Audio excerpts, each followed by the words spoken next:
नमस्कार विद्यार्थियों, मैं दुर्गेश शर्मा क्लास 10th के फिजिक्स की ऑनलाइन क्लास में आपका स्वागत करता हूं।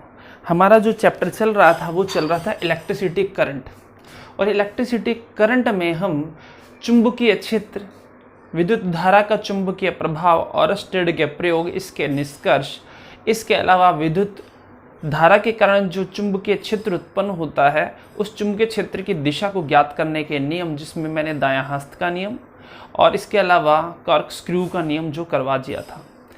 चुंबकीय क्षेत्र के बाद जो हमारा अगला टॉपिक है वो है विद्युत चुंबकीय प्रेरण। क्या है अगला टॉपिक? विद्युत चुंबकीय प्रेरण, जिसे इंग्लिश में कहते हैं इलेक्ट्रोमैग्नेटिक इंडक्शन। इलेक्ट्रोमैग्नेटिक इंडक्शन, ठीक है, इसे इलेक्ट्रोमैग्नेटिक इंडक्शन कहते हैं, विद्युत चुंबकीय प्रेरण। देखो, अगर बात करें विद्युत चुंबकीय प्रेरण, जब ये नियम आया था, सबसे पहले मैंने बताया था कि ऑरस्टेड ने जब अपने प्रयोग किए थे विद्युत धारा का चुंबकीय प्रभाव, the magnetic effect of electricity, जब करवाया था तो 1930 में भी बहुत से ऐसे साइंटिस्ट थे, फैराडे था, मैक्सवेल था, इन्होंने अपने बहुत से एक्सपेरिमेंट किए। और जब एक्सपेरिमेंट में ये पता चला कि विद्युत धारा के कारण चुंबकीय क्षेत्र उत्पन्न होता है और चुंबकीय क्षेत्र के कारण विद्युत धारा भी उत्पन्न होती है, तो कहीं ना कहीं एक जो प्रभाव देखा गया था वो था विद्युत चुंबकीय प्रेरण। और देखा जाए भौतिक जगत में जब ये प्रभाव को देखा गया तो एक बहुत बड़ी क्रांति हुई थी। आज जितनी भी हम भौतिक चीजों का सेवन कर रहे हैं, जितना हम भौतिक चीजों का यूज करते हैं, फिजिकल हम एसेसरीज की अगर बात करें तो पंखा है, ठीक है, एसी है, और अगर हम बात करें जब लाइट चली जाती है किसी विवाह समारोह में तो बाहर विद्युत जनरेटर लगा होता है, वो भी इसी पर बेस्ड है, ठीक है। तो बहुत सी ऐसी चीजें हैं जो विद्युत चुंबकीय प्रेरण के सिद्धांत पर काम करती हैं। मोटर है, इलेक्ट्रिक मोटर होती है, इसके अलावा बहुत सी ऐसी चीजें हैं, मतलब जो भी हम देखते हैं जो हमें हवा देती हैं वो सारी चीजें हैं, जो मैकेनिकल काम करती हैं वो सारी चीजें हैं, जिनमें मोटर का या जनरेटर का यूज होता है। हर छोटी से बड़ी चीज में मोटर और जनरेटर का यूज होता है। तो वो सारी चीजें विद्युत चुंबकीय प्रेरण के सिद्धांत पर काम करती हैं। क्या करती हैं? The work on the principle of the electromagnetic induction, इस पर काम करती हैं। तो हम देखेंगे इलेक्ट्रोमैग्नेटिक इंडक्शन है क्या, हम तो बहुत बेसिक सी बात करेंगे। बाकी आफ्टर द 12th की बात करें या 12th की बात करें तो इलेक्ट्रोमैग्नेटिक इंडक्शन मतलब मैकेनिकल इंजीनियरिंग की अगर बात करें तो आगे तो इसका बहुत बड़ा रूप पढ़ते हैं, हम बहुत सूक्ष्मता से और बहुत डिटेल से पढ़ते हैं। लेकिन 10वीं क्लास में तो सिर्फ एक टॉपिक है तो इसको हम उसी के अकॉर्डिंग पढ़ेंगे। तो सबसे पहले विद्युत चुंबकीय प्रेरण होता क्या है? विद्युत चुंबकीय प्रेरण होता है जब दो चालकों के बीच में सापेक्ष गति हो, या फिर एक चालक में और एक छड़ चुंबक में सापेक्ष गति हो, तो विद्युत धारा का चुंबकीय प्रभाव जैसा हमने पढ़ा था वो तो देखा ही है, तो उसमें एक प्रभाव उत्पन्न होता है जिसे विद्युत चुंबकीय प्रेरण कहते हैं। इसके लिए हम एक एग्जाम्पल लेते हैं। एग्जाम्पल है, एक मेरे पास छड़ चुंबक है कुछ इस तरीके से, ये है N और ये है S, ये इसका दक्षिणी ध्रुव है, ये इसका उत्तरी ध्रुव है। मैंने बताया था अगर स्वतंत्रता पूर्वक किसी भी छड़ चुंबक को लटका दिया जाए, वही चुंबक जो तुमने देखी होगी, तो उत्तर और दक्षिण दिशा में ठहरती है। तो उसका जो सिरा उत्तर दिशा में ठहरता है वो उत्तरी ध्रुव कहलाता है, जो सिरा दक्षिण दिशा में ठहरता है वो दक्षिण ध्रुव कहलाता है, ठीक है। तो ये उत्तरी ध्रुव है और ये दक्षिण ध्रुव है, ऐसा हम मान के चलते हैं। फिर मैंने एक कुंडली और ले ली, कुंडली।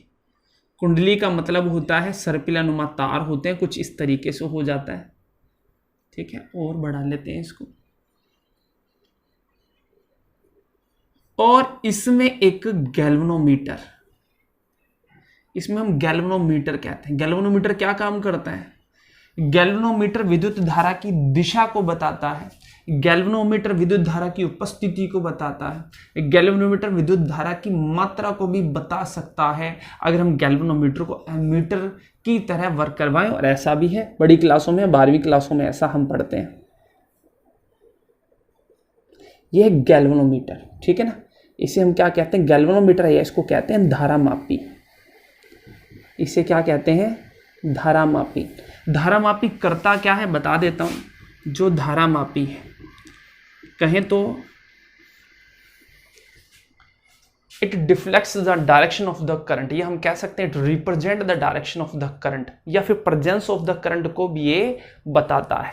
तो धारामापी का काम क्या है, ये धारा की दिशा और इसकी उपस्थिति को बताता है, ठीक है। धारा की दिशा और उपस्थिति को क्या करता है, उपस्थिति को दर्शाता है। सीधे धारा की दिशा और उपस्थिति को क्या करता है, ये दर्शाता है। तो ध्यान देना, जब एक छड़ चुंबक, ये क्या है, छड़ चुंबक, ये छड़ चुंबक है एक,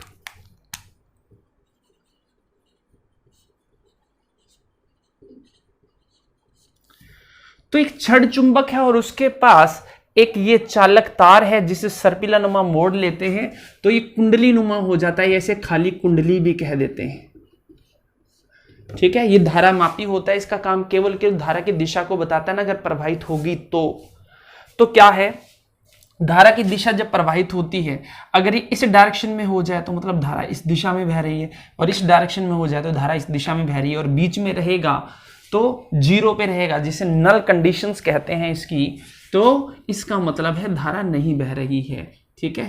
तो कुछ इस तरीके से होता है, ये तो इसकी नल कंडीशन कहलाती है। और अगर इस तरीके से या इस तरीके से है मतलब धारा क्या हो रही है,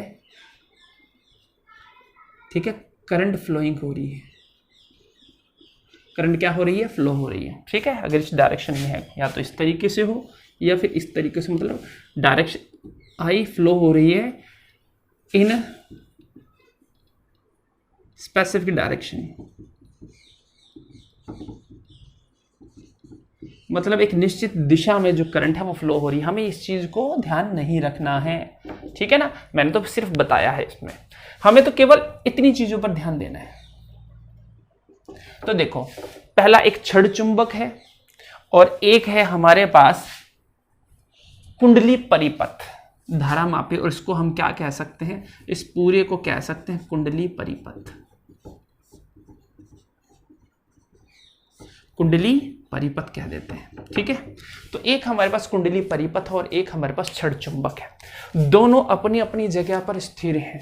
जब दोनों अपनी अपनी जगह पर स्थिर हैं तो क्या होगा, सबसे पहले क्या आता है, ठीक है, कि हमारे पास छड़ चुंबक और कुंडली जो परिपथ हैं, ठीक है ना, छड़ चुंबक व कुंडली परिपथ दोनों क्या हैं, दोनों स्थिर, अपनी अपनी जगह पर स्थिर हैं। और जब ये दोनों स्थिर होते हैं तो हम देखते हैं किसी भी तरीके का कोई करंट फ्लो नहीं होता है, आई जीरो हो जाता है, मतलब कोई भी करंट नहीं फ्लो हो रहा है। क्यों, क्योंकि जो गैल्वेनोमीटर है, धारा जो है गैल्वेनोमीटर पे विक्षेप जो होता है, जी पर विक्षेप शून्य, यह हम कह देते हैं जी पर, गैल्वेनोमीटर पर विक्षेप क्या आ जाता है, शून्य होता है। क्यों, क्योंकि दोनों अपने क्या हैं, दोनों अपनी अपनी जगह पर स्थिर हैं। लेकिन अगर ऐसा हो जाए कि हम केवल छड़ चुंबक को इसकी ओर गति करें, हम छड़ चुंबक को इसकी ओर क्या करवाएं, गति करवाएं, यहां मैं लिख देता हूं कि सेकंड नंबर क्या है, सेकंड नंबर है कि जो छड़ चुंबक है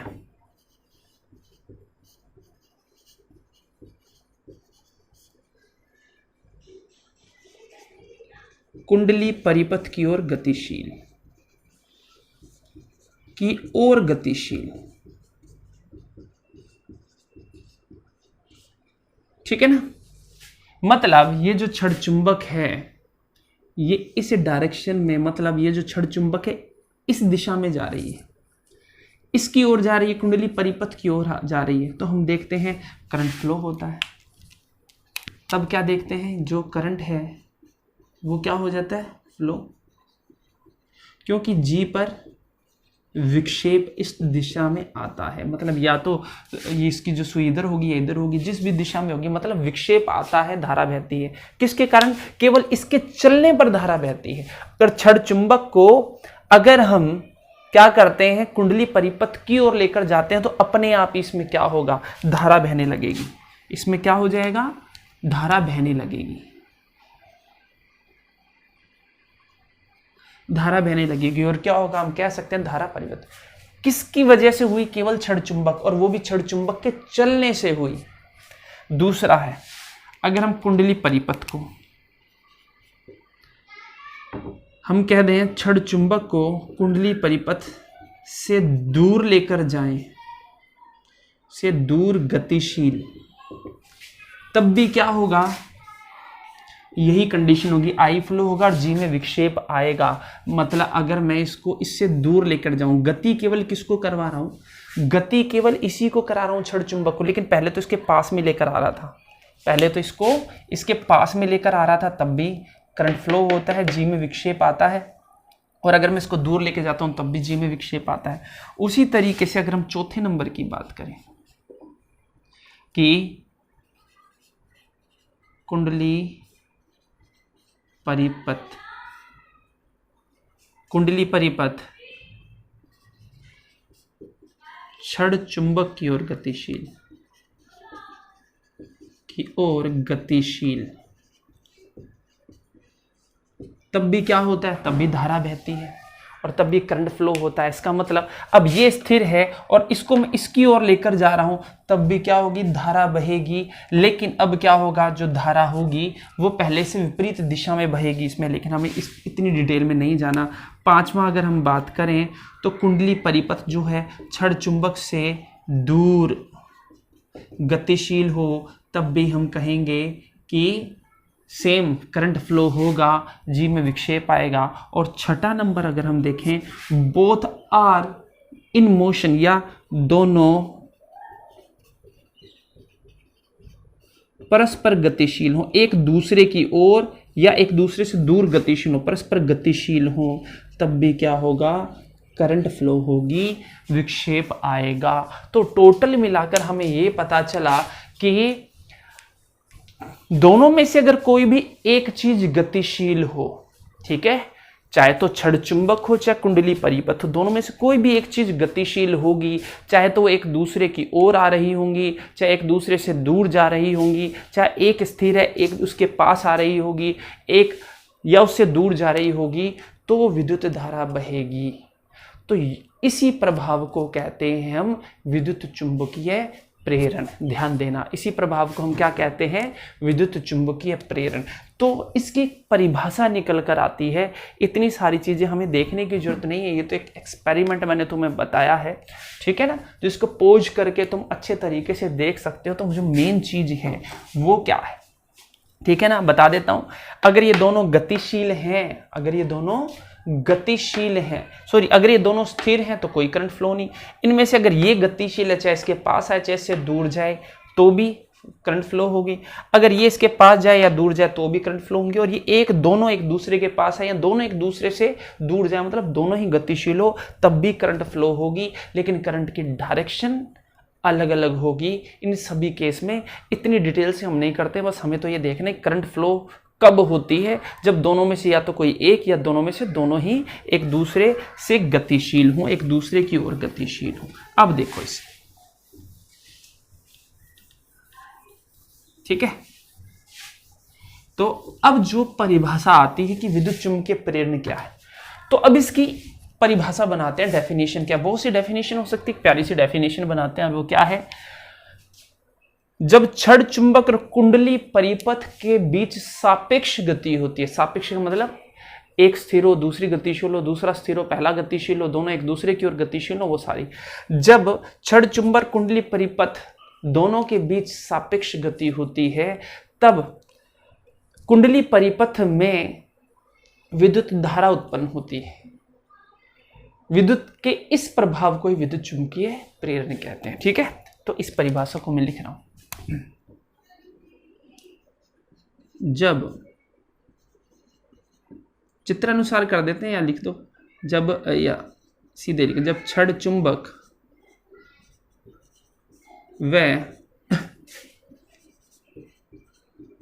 कुंडली परिपथ के मध्य सापेक्ष गति होती है या सापेक्षिक गति होती है,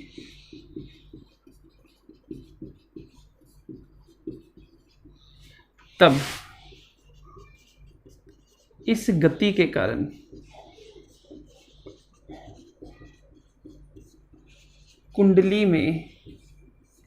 कुंडली परिपथ में विद्युत धारा उत्पन्न होती है। तभी तो है, धारा मापी में हमें पता लग जाता है, विद्युत धारा उत्पन्न होती है, पैदा होती है।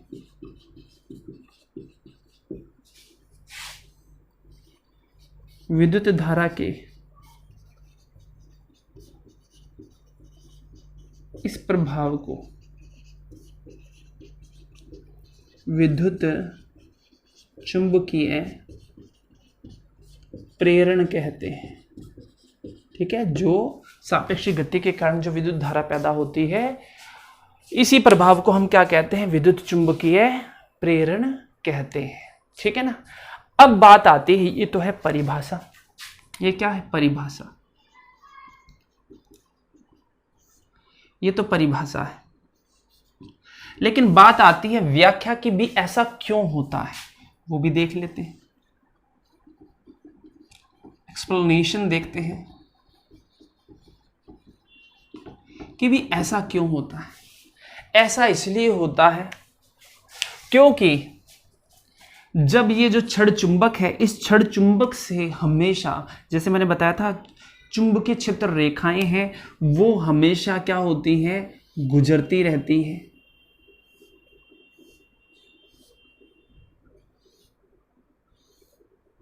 ठीक है ना। तो ये है, इसे कहते हैं चुंबकीय क्षेत्र रेखाएं।